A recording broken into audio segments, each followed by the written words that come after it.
pas d'autres questions, on va écouter le docteur Kimba. Remettez. Remercions du laboratoire CBS de nous avoir donné l'opportunité de nous exprimer. Mais avant, nous rendons hommage à nos chers maîtres ici présents, sans lesquels nous ne serons pas devant vous pour la présentation du thème. Chers maîtres, nous vous remercions pour les efforts que vous avez faits dans notre formation. Ceci dit, il m'a été demandé de présenter le thème sur le syndrome coronarien chronique.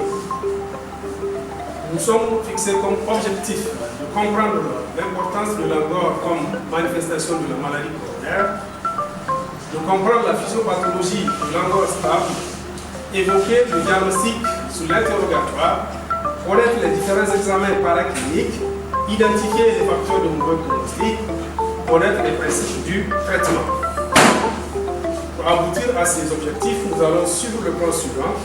En introduction, nous disons que la cardiopathie ischémique est la première cause de mortalité dans le monde. 8,9 millions de décès, soit 4,6 millions d'hommes et 4,3 millions de femmes. Il y a un fort accroissement de l'incidence des maladies cardiovasculaires dans le monde par augmentation de certains facteurs de risque, tels que les habitudes alimentaires, les facteurs, la sédentarité, l'obésité, le tabagisme et le diabète. La maladie coronaire est 5 fois beaucoup plus fréquente chez l'homme que chez la femme.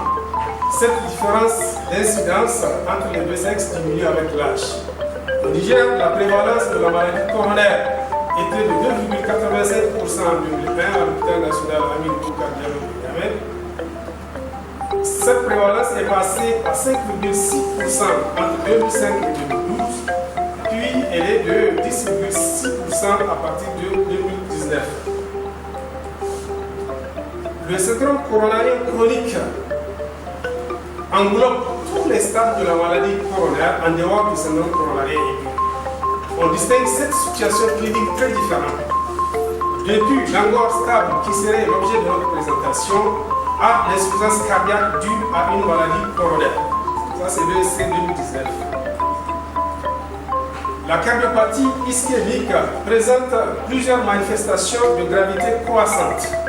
Depuis l'ischémie silencieuse, en passant par l'angor stable, les syndromes coronariens aigus et actuellement la mort subite due à une maladie coronaire fait partie des symptômes de l'infarctus du myocarde.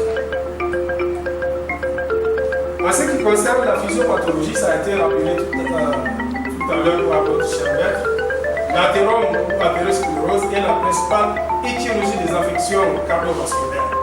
L'athérome est une association de remaniement des artères de gros et moyen calibre avec une accumulation focale de liquide, de glycides complexes, de sang et de dépôts calcaires sous-endothéliales avec remaniement de la médiane.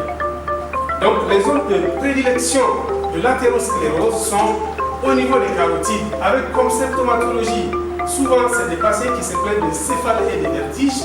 On fait le bilan standard, on le trouve bien, mais quand on demande les troncs supra-aortiques, on va se retrouver avec des plaques à ces niveaux.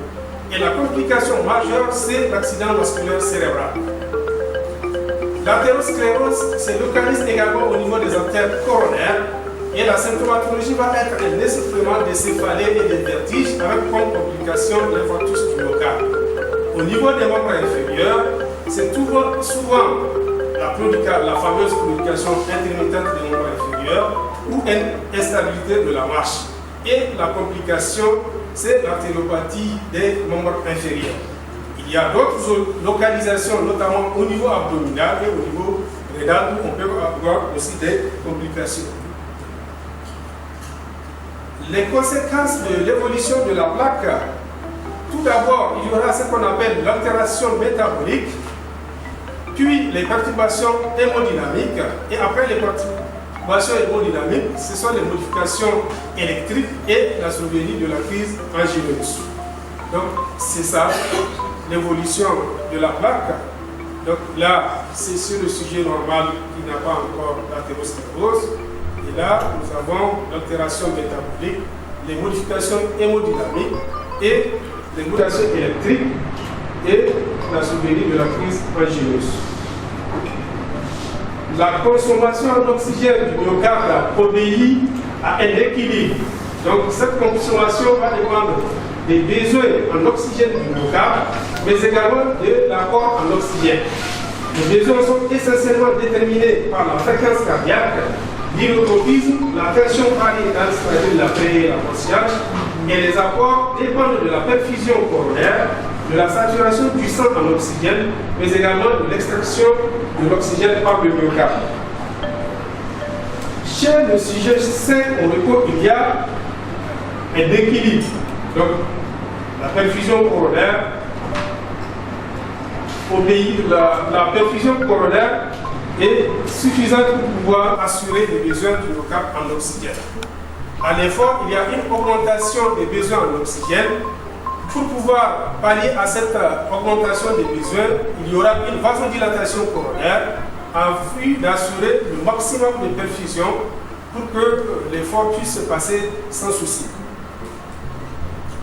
Au contraire, chez le sujet coronarien, il y a un déséquilibre entre l'apport qui est inférieur aux besoins, d'où la survenue de l'ischémie myocardique qui est à la base de l'angor.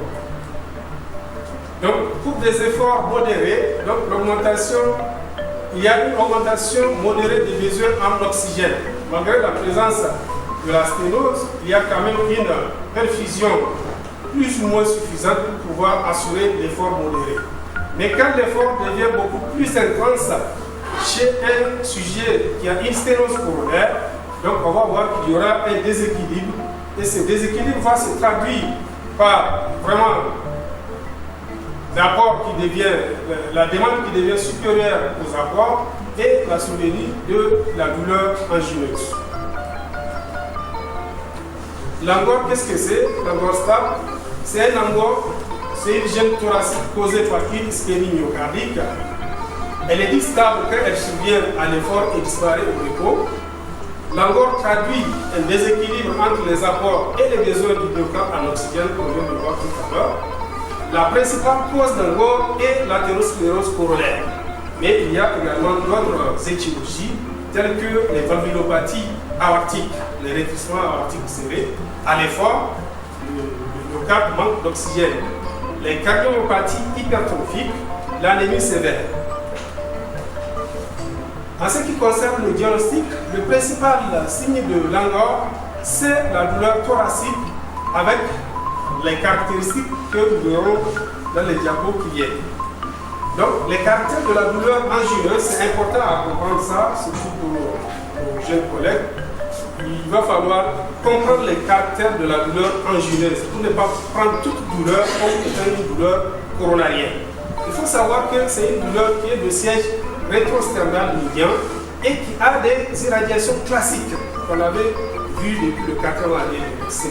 Dans les épaules, les avant-bras, les poignets, les mâchoires inférieures. C'est une douleur de type constrictive ou souvent sous forme de brûlure ou de gêne. Et il faut savoir que la durée de la douleur est inférieure à 5 minutes. C'est une douleur de quelques secondes, mais n'est pas une douleur angineuse. Donc ça veut dire que quand un patient se présente devant vous, il dit que voilà, il a juste senti un petit poids intrathoracique. Demandez-lui est-ce que ça peut durer 3-4 minutes. S'il dit non, il a juste senti sa flash inférieure juste quelques secondes, donc ce n'est pas une douleur angineuse. Et ce qui est important, c'est une douleur qui est déclenchée par l'effort, surtout le matin, ou le froid, ou après un repas, surtout les repas copiés, ou après un stress émotionnel. C'est une douleur qui est soulagée par le repos et les dérivés du temps. Et la douleur peut être récurrente et stable pendant plus de 2 mois. La classification clinique, donc la douleur angineuse typique a 3 caractères. Et ces 3 caractères, il faut les savoir. C'est une douleur qui est constrictive, douleur thoracique constrictive qui irradie au niveau du cou, des joues, des épaules et des membres supérieurs. C'est une douleur qui est déclenchée par l'effort. Et c'est une douleur qui est soulagée par le repos et la prise de trinitrine. Donc 5 minutes, ça ne dure pas plus de 5 minutes. Donc ces 3 critère. Si un malade vous le décrit, c'est qu'il est en train de décrire une douleur de type angineuse. La douleur peut être atypique quand il y a au moins deux de ces caractères. Quand il y a un seul de ces caractères, cette douleur-là n'est pas une douleur d'origine angineuse. Donc ça, c'est important. Donc la classification canadienne va nous donner le degré de sévérité de l'angor. Donc l'angor grade 1, c'est un angor qui apparaît à des efforts intenses. Et l'angor grade 2 qui apparaît à des efforts modérés. Le grade 3 à des efforts moyens. Et le grade 4 c'est un angor qui apparaît au repos, c'est le plus grave. Mais attention, l'angor de repos qui est prolongé de plus de 5 minutes, ce n'est pas un angor stable. Ça rejoint les syndromes coronariens. L'angor de nouveau, également, ce n'est pas un angor stable, c'est un syndrome coronarien aigu. Et l'angor crescendo n'est pas un angor stable, c'est un syndrome coronarien aigu. Les signes atypiques, on peut avoir une douleur atypique, surtout chez la femme et les sujets âgés et diabétiques. Le siège de la douleur peut être épigastrique ou sous le sein gauche. On peut avoir une propreté d'effort comme signe atypique ou une dyspnée d'effort. Mais le fait important, c'est la survenue des symptômes et qui disparaissent à l'arrêt de l'effort ont une valeur diagnostique. La démarche diagnostique, tout d'abord, c'est l'interrogatoire qui va s'efforcer de rechercher les antécédents cardiovasculaires et les facteurs de risque du patient. Et surtout les caractères de la douleur qu'on avait vu tout de suite. Donc, et l'examen physique qui est souvent négatif, mais au cours de l'examen physique quand même, il faut rechercher les facteurs de risque tels que une hypertension artérielle, une obésité, et il faut rechercher, ça permet également de faire une note sur les étiologies, parce qu'on peut avoir un souffle de la douleur aortique, donc qui sont des facteurs aggravants. Il y a les autres localisations de l'athérosclérose et la reproduction de la douleur à la compassion est en faveur d'une douleur d'origine pariétale. Donc, quand quelqu'un dit qu'il a mal au thorax et que vous appuyez sur le thorax, il dit encore qu'il a mal. Donc, vraiment, cette douleur-là, probablement n'est pas une douleur d'origine coronarienne, mais c'est une douleur pariétale. Donc, l'examen physique, toujours dans la démarche diagnostique, il faut faire la biologie, il faut faire l'électrocardiogramme, peut-être normal, l'échographie cardiaque, et il faut faire des tests ischémiques fonctionnels. Ça, c'est vraiment, c'est ça qui nous manque dans notre contexte. Parce qu'on ne fait pas les tests de l'ischémie fonctionnelle pour pouvoir dépister les ischémies myocardiques atteintes. Et à un niveau élevé, il faut faire ce qu'on appelle les tests anatomiques qui, eux, vont confirmer le diagnostic et pouvoir même nous donner la localisation exacte de l'athérosclérose. Donc, l'électrocardiogramme intercritique est le plus souvent normal, mais peut aussi montrer des signes en faveur d'une cardiopathie ischémique sous-jacente. Souvent, on a des séquelles d'IDM, des troubles de la repolarisation. Sur le plan biologique, il faut faire la numération, la glycémie, l'hémoglobine glycée, le bilan lipidique. Il faut faire la fonction rénale avec la fonction hépatique. N'est pas oublier également un bilan thyroïdien s'il y a des signes chroniques en faveur. Donc ça, c'est la probabilité pré-test. Donc le patient, à l'issue de cette probabilité pré-test, qui va cumuler les facteurs de risque, les examens complémentaires, le patient peut être classé à très haut risque et ces gens de patients, il faut les orienter vers des tests invasifs ou des patients qui peuvent être classés à bas risque. Pour ce qui est des tests non invasifs, l'objectif c'est de mettre en évidence l'ischémie myocardique. Donc on a toute cette série de tests. Donc on a l'écho de stress, l'écho sous vitamine. Donc on a la ceinture de stress, on a la coroscanner. L'épreuve d'effort, donc l'épreuve d'effort est réalisée sur bicyclette ergométrique ou sur tapis roulant, utilisant généralement la classique protocole de plus. Pendant l'effort, l'activité cardiaque électrique du cœur est monitorée en permanence avec un scope et un électrocardiogramme de circulation. La pression artérielle est mesurée toutes les 2 à 3 minutes. Mais il faut savoir que l'épreuve d'effort est contre-indiquée s'il existe des douleurs évocatrices de repos. Donc avant de pouvoir faire pédaler les patients, il faut toujours les interroger. Est-ce que vous avez mal? S'il y a une douleur de repos, il ne faut pas faire des preuves d'effort. Parce que vous risquez de gérer des complications après. Donc, dans les 5 premiers jours des infarctus myocardiques, on ne fait pas d'épreuve d'effort. En cas d'insuffisance cardiaque décompensée, donc quand les patients ne sont pas stables, ils sont toujours congestifs, il ne faut pas faire d'épreuve d'effort. Donc, en cas de rétrécissement aortique serré symptomatique, je rappelle ici symptomatique, parce que le rétrécissement aortique peut être serré, mais quand vous mettez les patients sur le tapis, vous n'avez aucune symptomatologie, là on peut faire continuer l'épreuve d'effort. Ou en cas de cardiopathie obstructive, ici on ne peut pas faire l'épreuve d'effort. Et il y a des problèmes techniques également. Il y a la présence des anomalies sur l'électrocardiogramme, notamment une branche gauche. Là, il y a un certain nombre de votes pour une droite ou un SMR, où là, il y a des problèmes particuliers ou musculaires. L'épreuve d'effort est dit positif.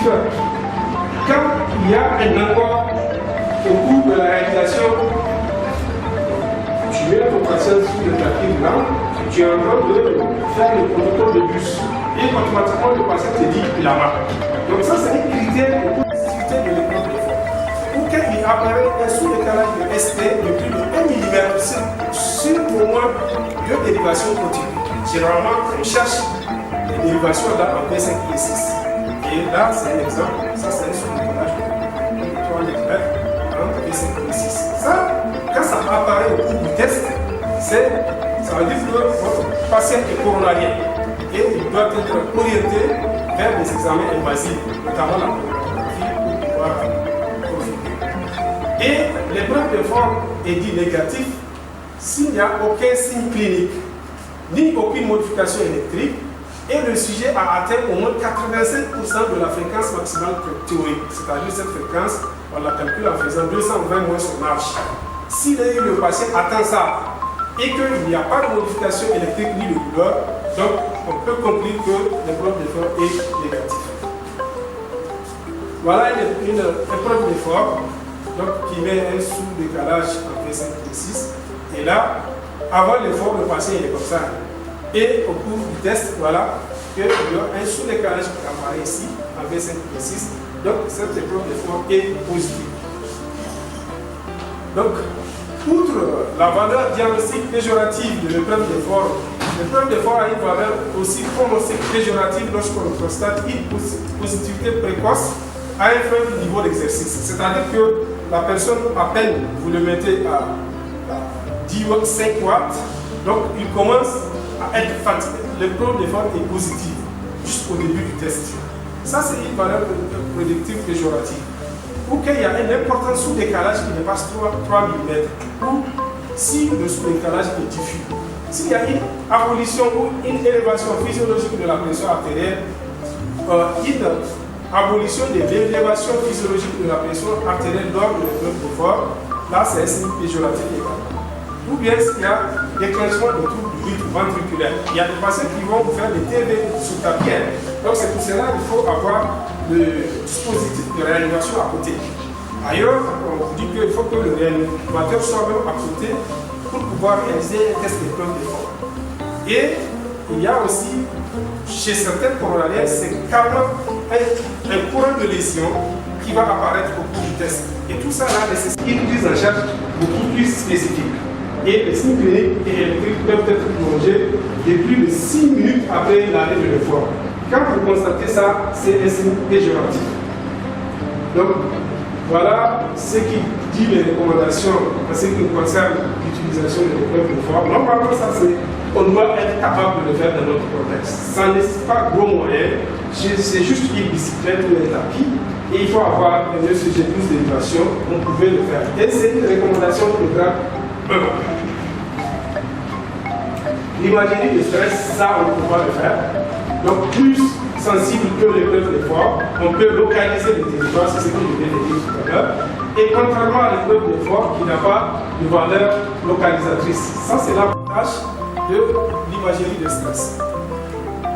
Donc la scintille myocardique de stress, donc, normalement ça se fait à l'IRI actuellement avec à l'IRI nous avons. Donc, si jamais vous avez des patients chez qui vous suspectez une insuffisance coronarienne et vous pouvez les adresser, que vous avez des signes ECG, vous pouvez les adresser à l'équipe de l'IRI. Ils vont vous dire est-ce qu'il s'agit d'une ischémie ou d'une nécrose de cœur. Donc, ça c'est le quoi à la lobitamine. Donc, là, le patient est là, le cardiologue est à côté. On fait des injections de lobitamine, on accélère le cœur et on fait des coupes. Et au cours de l'interprétation des coupes en dynamique, c'est-à-dire en fusion, je suis en train de voir mon passé accéléré. Donc, je vais essayer de m'efforcer pour rechercher les zones hypokinétiques et souvent, c'est même des zones qui sont akinétiques. Donc, il n'y a pas de contraction dans le territoire ischémique, malgré que j'ai fouetté mon cœur. Parce que l'effet de la lobitamine, c'est de pouvoir accélérer la fréquence cardiaque. Il y a l'imagerie de stress, notamment l'IRM, qui peut aussi détecter l'ischémie en objectivant la diminution de la contractilité du territoire concerné sous l'état mimétique ou sous dipyramidol. Donc, peut utiliser en pratique cas à coût élevé et faible disponibilité. Coroscanner, pareil, dans notre contexte, c'est pas possible. Voilà l'image de coroscanner.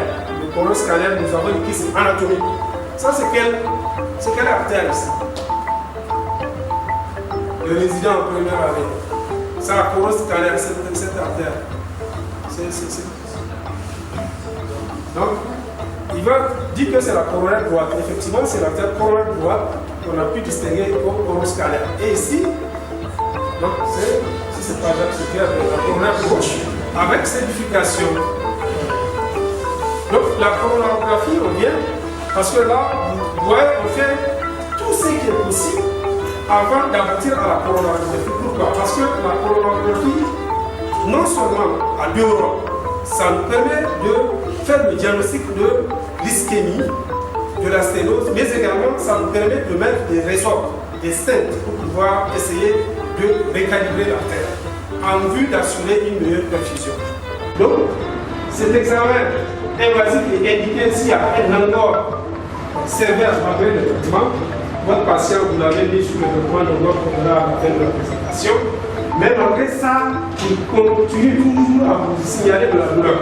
Donc ça, il faut le mettre, il faut lui faire de la coronarographie. S'il y a un risque élevé dans les tests non invasifs, si par exemple l'IRM de stress ou bien la ceinture de stress, vous avez un territoire étendu qui est ischémique, ça il faut faire la coronarographie. Et il faut faire des examens quand les examens non invasifs ne sont pas concluants. Je fais mon échographie de stress, je n'arrive pas à situer de manière précise les zones d'hypocontractilité et mon épreuve d'effort est douteuse. Donc là, je peux faire la coronarographie. Et si, à condition que j'ai une forte présomption clinique, je le dis bien. Et quand il y a une insuffisance cardiaque à fraction d'éjection diminuée, il faut faire la coronarographie. Donc, l'angor stade 4 de la classification canadienne, également 3-4, il faut faire la neuro. Et il y a des récidives angineuses précoces avec révascularisation utérine, il faut faire la neuro. Les patients à haut risque de resténose, si dilatation faite sur une lésion pouvant engager le portique vital, des lésions IVA, le tronc commun proximal, là, c'est des lésions qui sont très dangereuses. Donc, si vraiment il y a des patients qui ont été dilatés sur l'angle ventriculaire antérieur ou sur le tronc commun proximal, votre attitude en tant que gens qui vont gérer ces patients, il faut faire très attention. Il faut insuffler, rapprocher du moins, et il faut essayer de voir s'il n'y a pas de signe de sténose, parce que les stents peuvent se retoucher. Et quand il y a un trouble de rythme ventriculaire grave, il faut faire la coronarographie. Donc ça c'est une image, c'est un examen qui paraît banal, mais qui n'est pas vraiment banal parce qu'il y a des risques de complications. Qu'est-ce qu'il faut faire? Bon, les angioplasticiens, malheureusement, ils ne sont pas dans la salle, ils allaient venir. On fonctionne l'artère radiale, actuellement, les dernières recommandations. Dans le temps, c'était la voie fémorale, mais à partir de 2018, déjà, la voie radiale est en train de force dans les angiographies. Donc, on fait une ponction de l'artère radiale sous anesthésie locale.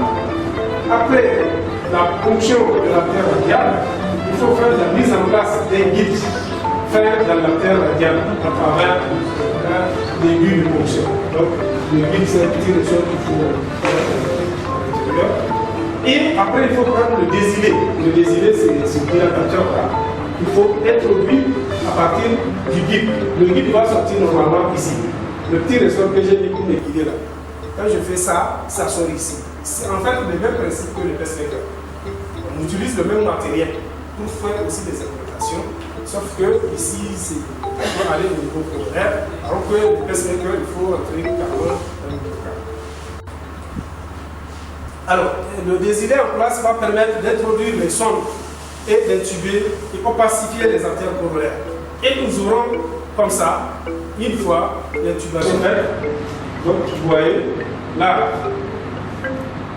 et ici c'est quel coronaire? Voilà, là, coronaire gauche, parce qu'on voit déjà la bifurcation. Donc, et à la fin du test, quand on fait la perfusion d'iode, là, nous pouvons localiser déjà une sténose de la coronaire droite. Regardez comment ça fait. Donc, ça, c'est une sténose vraiment de l'artère coronaire droite. Et il faut mettre un ressort. Il faut stenter. Et là, c'est l'artère ventriculaire antérieure qui est sténosée. Et c'est une sténose sévère, il faut dilater. Et là, ça nécessite une surveillance. Parce que les troubles du rythme et les complications sont graves en cas de stentage de l'artère ventriculaire antérieure. Donc, et après, il faut faire un procédé progressif pour ne pas avoir des hématomes. Le traitement, l'objectif c'est d'améliorer la qualité de vie du patient. Le traitement vise à soulager les symptômes, améliorer l'espérance de vie et le traitement a aussi une visée pronostique en diminuant le risque de syndrome coronarien aigu et de mortalité. Il faut commencer par les mesures hygiéno-diététiques que je ne rappelle pas. Et on voit ici que les dérivés nitrés de courte durée d'action sont des recommandations NB. Et les bêta-bloquants et les bloqueurs, les calcium bloqueurs sont en recommandation 1A dans la loi. Et en ce qui concerne le traitement préventif, on voit que l'aspirine occupe une place importante en recommandation 1A et après le clopidogrel 1B. Ne pas oublier aussi les autres traitements complémentaires tels que les inhibiteurs des enzymes de conversion et les statines.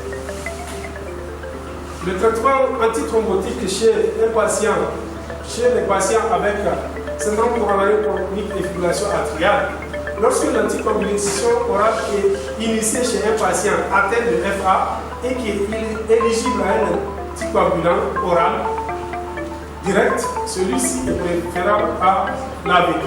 C'est-à-dire que j'ai mon patient qui a une fibrillation atriale et que je dois le mettre sous anticoagulation, soit un AOD ou un AVK.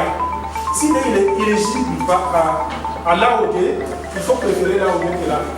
Ça, c'est une recommandation de classe 1. Un traitement anticoagulant à long terme, un AOD ou un AVK avec un nerf dans la fourchette thérapeutique est recommandé chez les patients atteints de fibrillation atriale et qui ont un score de chasse-face supérieur à 2 chez l'homme et supérieur à 3 chez la femme. Ça, c'est une recommandation de classe 1. Et un traitement anticoagulant à long cours, soit par AOD ou antivitamine K, avec IRR de la fourchette thérapeutique, pourrait être envisagé chez les patients atteints de fibrillation atriale avec score de chasse-face donc supérieur à 1 chez les hommes et 2 chez les femmes. Ça, c'est une recommandation de classe 2A. Donc, toujours en ce qui concerne les recommandations, c'est l'usage des diurétiques quand il y a des symptômes digestifs. Ça, c'est le traitement anti-ischémique que vous connaissez. En fonction du cas, il faut les utiliser. Et les recommandations 2019 ont donné une place par rapport à la gestion de la pression artérielle. Donc, vous voyez que la pression artérielle doit être abaissée à 120 à 130 mm de mercure. Ou bien, chez le sujet relativement âgé de plus de 65 ans, il faut baisser la pression artérielle de 130 à 140 mm de mercure. Ça, c'est une recommandation de grade 1A. Et il faut utiliser les inhibiteurs de résine des appareils. Ça, c'est une recommandation de classe 3. Toujours les recommandations 2019 en ce qui concerne le traitement du syndrome coronarien chronique. Donc, là, c'est l'usage de l'électrocardiogramme si le patient est symptomatique. Donc, ça, c'est une recommandation de grade 6. Là, c'est la réadaptation cardiovasculaire qui revient de force avec une recommandation de grade 1A. Donc, il y a actuellement des lésions qui ne sont pas forcément éligibles à la revascularisation. Souvent, c'est des lésions qui sont distales et que les patients sont polysymptomatiques. Au lieu de mettre ces gens de patients ensemble, de capter, prendre des risques pour aller dilater des artères qui sont vraiment distales, il faut préférer les mettre en réhabilitation cardiovasculaire. Ça va améliorer non seulement la symptomatologie, mais également la perfusion coronaire.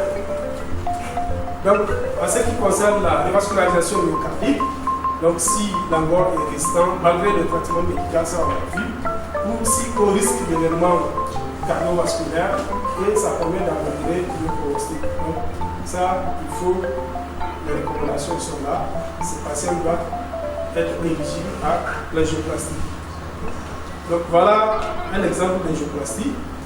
Nous avons notre sténose ici, notre sténose IVA que nous avons vu tout à l'heure. Donc le chirurgien interventionnel cardiovasculaire, après avoir mis tout ce qu'on a vu là, il avait vu qu'il y a une sténose. Maintenant, il ne va pas enlever juste ses drains et ses grippes et s'en aller. Il faut qu'il le traite parce que ça, c'est une sténose serrée. Et qu'est-ce qu'il fait? Il met un ballon. Il fait la dilatation avec mise en place d'une prothèse mécanique. Voilà la prothèse. Et ça, c'est le stent. Et quand on met ça, il faut savoir surveiller. Il faut surveiller le patient sous anti-agrégant plaquettaire et sous statine. Donc, jusqu'à 1 an. Souvent, on tombe sur des lésions qui ne sont pas revascularisables par le stentage. On ne peut pas mettre de stent. Par exemple, s'il y a une série, imaginez qu'il y a des séries de sténose ici. Ici, il y a une sténose, là, il y a une sténose, là, il y a une sténose. Bon, ça va être difficile que de ce côté également, tu as des sténoses. Au lieu de mettre plusieurs stents, chose qui est souvent très compliquée, les gens préfèrent faire ce qu'on appelle la chirurgie de pontage. Court-circuiter les lésions sténosantes en pouvoir dérivant une artère dans l'air ou une veine sacrée. Comme greffe au niveau aortique pour pouvoir court-circuiter les lésions sténosées. Donc la nouvelle vascularisation du myocarde va se faire à travers les ponts, les greffons. Donc ça c'est ce qu'on appelle le pontage coronarien. Donc ça c'est une chirurgie à cœur ouvert. Donc ça nécessite ce qu'on appelle la circulation extracorporelle. Bon, l'équipe de chirurgie cardiaque, certainement ils sont en train de se battre pour avoir la CEC. Une fois qu'ils aient la CEC, certainement que si on ne pourra plus revasculariser les gens, ils peuvent nous proposer de faire des pontages. C'est que sûr, ils sont là-dessus. Et je pense que ça peut aller à partir du moment où les gens ont la motivation. Un jour, ça peut venir. En conclusion, une ischémie myocardique est dite transitoire. Ça traduit un déséquilibre entre les apports et les besoins en oxygène. La principale cause est l'athérosclérose coronaire.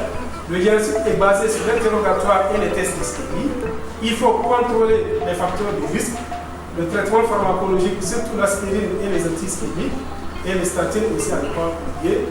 La revascularisation par angioplastie ou par torage si encore réfractaire au traitement médical, ou s'il y a une ischémie sévère d'emblée, ou critères de mauvais pronostic sur les tests non invasifs qu'on a vus par la suite. Je vous remercie de votre attention.